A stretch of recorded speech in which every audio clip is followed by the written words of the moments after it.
Esquece que Jesus falou, vocês são deuses, vão lá. Né? Mas a gente não acredita, as pessoas não acreditam. Você sabe que eu tenho falado muito exatamente interessante. isso, E a gente né? discute um pouco isso no livro também. Você sabe que eu tenho falado exatamente isso, né? Eu acho que também, em grande parte, isso se deve à ignorância também dos mecanismos, do que vem a ser, né? A nossa, vamos dizer assim, a nossa característica quântica, a possibilidade que cada um tem de movimentar as energias, como diz Ramatiz, não só as energias interiores, porque nós somos um microcosmo, o reino de Deus está dentro de nós, como também as energias exteriores. E direcionar isso da melhor forma possível. Allan Kardec, no livro A Gênese, assim, de uma forma bem clara, bem simplesinha, para aquele início também, né? Nós temos que ver que ele estava em 1869, onde a física ainda estava engatinhando. Ele já dizia que o espírito opera através do pensamento e da vontade. Então, o que é? Você já rezou? Ou a gente poderia falar numa linguagem mais científica. Você já trabalhou energeticamente em prol das vítimas de Santa Catarina, né?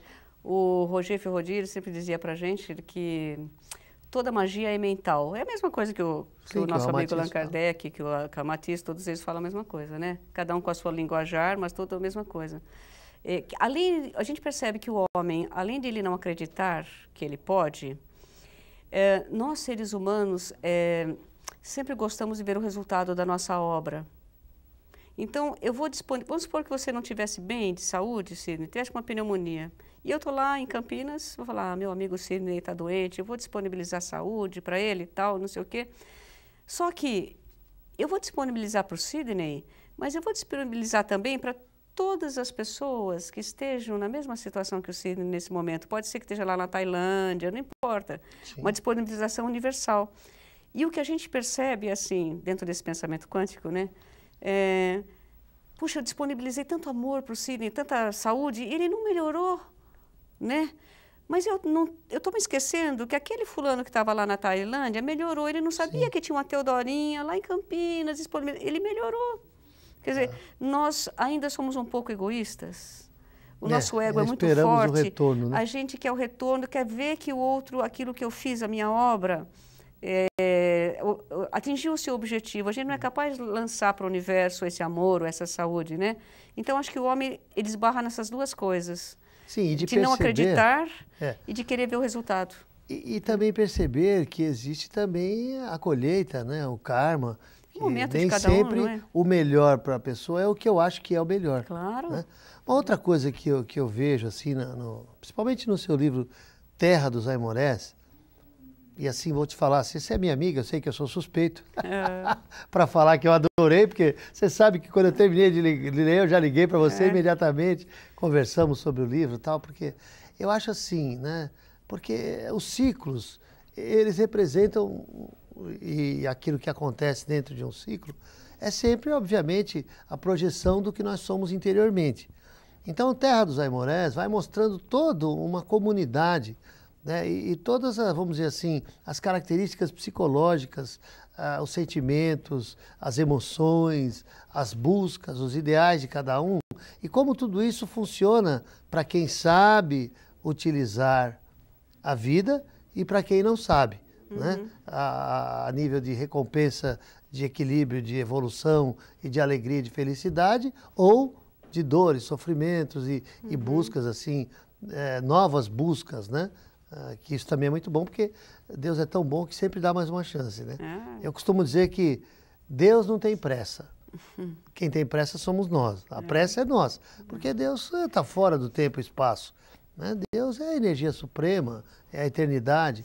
Agora, para nós é importante sim, né? Mesmo com a relatividade e tal, se eu puder sofrer 10 anos ao invés de 10 milhões de anos, eu prefiro sofrer 10 só, né? Tá bom, né? Aliás, eu preferia não sofrer nada. Mas como você vê, por exemplo, esse modelo de vida e tudo aquilo que a gente estuda tal, na prática dentro da vida de um povo, você vê também essa lição? Do que porque examinando tudo o que acontecia lá e como as coisas transcorriam, eu acho que é uma lição importante para hoje. Ah, sim. O que a gente percebe nas humanidades, não só nessa, mas em várias, nesse aí o depoimento era mais forte ainda, né? os defeitos do ser humano, né, as lembranças que ele carrega de vida para vida, são muito fortes. E eu costumo dizer assim, que os nossos defeitos, por exemplo, eles eram muito egoístas, uma parte da população muito egoísta. Você veja, o rei. O Aimoré? Não, o filho. Tupaíba e o irmão. O Acauã. Acauã. Não poderiam ter sido amigos? Mas era, era a ideia que o Tupaíba tinha. Sim. Mas o desejo do poder, o ódio que estava no coração da Acauã, porque ele se sentiu roubado. Falta do perdão. Ele não perdoou e tudo mais. Quer dizer, mas o que a gente percebe é assim, esses defeitos que a gente vem carregando de vida para vida, eles são muito fortes no ser humano. Até quando as pessoas vão fazer terapia de vida passada, a gente percebe assim, as nossas dores, elas saram depressa. Tipo assim, tenho medo de altura, eu tenho medo de qualquer coisa. As coisas que nos incomodam saram depressa. O problema é que os nossos defeitos, não sei se você já percebeu, só incomodam os outros. Verdade. Né? O meu egoísmo não incomoda a mim se eu não tiver uma percepção alargada. Mas se eu tivesse uma percepção alargada, eu não seria egoísta, né? Então, de uma forma geral, os nossos defeitos incomodam aos outros. Mas não é porque nós somos ruins, Sidney. É porque a gente vem de vida para vida aprendendo a sobreviver. E os nossos defeitos nada mais foram formas de como eu aprendi a sobreviver. Mecanismo, né? Como é que era em vida passada? Se você me olhava feio, você puxava a espada, eu já tinha que puxar a minha. Claro. Porque senão você vinha e me matava. Era aquele tempo de manda quem pode, obedece quem tem juízo, não era assim? Sem dúvida. Desde que a humanidade existe, há pouco mais de 100 anos, isso está mudando. Se você for no Oriente, isso nem existe ainda, no Oriente Médio. Então, ainda é o manda quem pode. A gente vê aqueles sheiks, a gente vê aqueles árabes, aquele pessoal ainda muito poderosos, muito detentores de um poder absoluto, de vida e morte sobre as pessoas, né? Então, eu acho que nós temos que ser muito tolerantes com os defeitos das outras pessoas também. Essa imagem muito forte que os sacerdotes, pela voz dos sacerdotes, a gente percebe, né? Não vamos fazer um derramamento de sangue porque eles querem nos invadir. Vamos dar a cidade para eles? Sim, essa foi fantástica, não né? É? Essa sacada. Quer dizer, e nós alguns vão para outros lugares, vão separar irmãos, mas com um sorriso, embora estejamos sofrendo, né? Foi a separação. Eu vou ficar aqui para continuar a dar o exemplo e tudo mais, você vai para lá, porque senão, você só vai porque você vai morrer, eles vão te matar se você ficar aqui, né, o rei. Mas a tolerância, a compreensão e basicamente assim, o exemplo, né?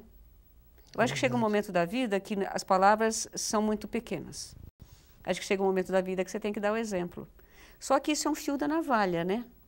Não sei se você reparou aí, ele deixa isso muito claro também. É um fio da navalha. Nós podemos ser tolerantes com a pessoa enquanto ela está aproveitando alguma coisa daquela tolerância. Quer dizer, ser tolerante não é ser negligente. Perfeito. Deixar o outro fazer o que ele quiser. Sim. Ser tolerante com uma criança não é deixar a criança se machucar com uma faca ou bater nos amiguinhos, não é verdade? Com nossos seres, os companheiros de vida, de jornada, é a mesma coisa. Então, é um fio da navalha essa tolerância, né? Do bom senso, do perdão. Eu costumo dizer para as pessoas, né? Quando mais nada tiver jeito, não tem mais jeito de nada, o perdão resolve tudo. Né? Porque daí você vai ser tolerante, você vai ser compreensivo, sem, no entanto, deixar que o outro te prejudique. É verdade. E interessante que, falando um pouco mais sobre essa colônia Atlante, né? Tem um romance do Rogel, Flor de Lis, que vai mostrar a repercussão dessas atitudes que nós cometemos há milhares e milhares de anos atrás, vamos dizer, 40 mil anos atrás, na Terra das Araras Vermelhas, e o camarada é guilhotinado no século XVIII. Final do século XVIII. Na Revolução Francesa. Justo, né? Então.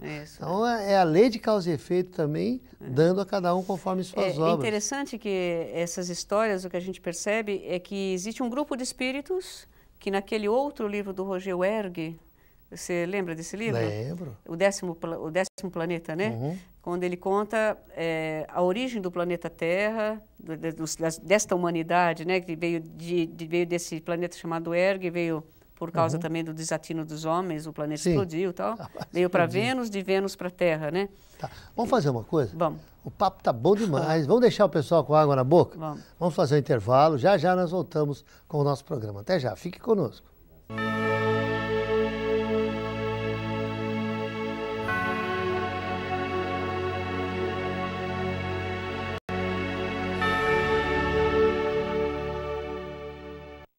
Há mais de 50 anos, quando foi fundada as Casas André Luiz, mãos inspiradas levam ajuda, carinho e cuidado a pessoas com deficiência mental. São mãos que cuidam de mais de 1.400 pacientes, em sua grande maioria com deficiência mental grave. Doe, seja voluntário, estamos sempre precisando de ajuda. Suas mãos amigas são muito bem-vindas. Em abril de 1864, Allan Kardec lança o Evangelho segundo o Espiritismo. Se trata de uma obra editorial que aborda as mensagens de Jesus Cristo através da ótica espírita, ou seja, através de um pensamento que acredita na reencarnação e que traça como meta a perfeição de todos os filhos do Pai. Adquira este livro através da Mundo Maior Editora e se torne um patrocinador para a divulgação do Espiritismo. 0 Operadora 11 6979 2157.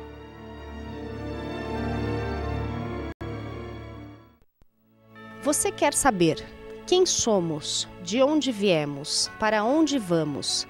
Nós damos as pistas. Revista Sexto Sentido. Grandes mestres, civilizações perdidas, entrevistas inéditas, fenômenos paranormais, fronteiras da ciência. Sexto Sentido explora os limites da ciência, revela os mistérios da humanidade, os segredos da mente. Traz entrevistas com personalidades mundiais em uma empolgante jornada a novas dimensões do conhecimento humano. Todos os mistérios do universo em uma só revista. Sexto Sentido, mensalmente nas bancas.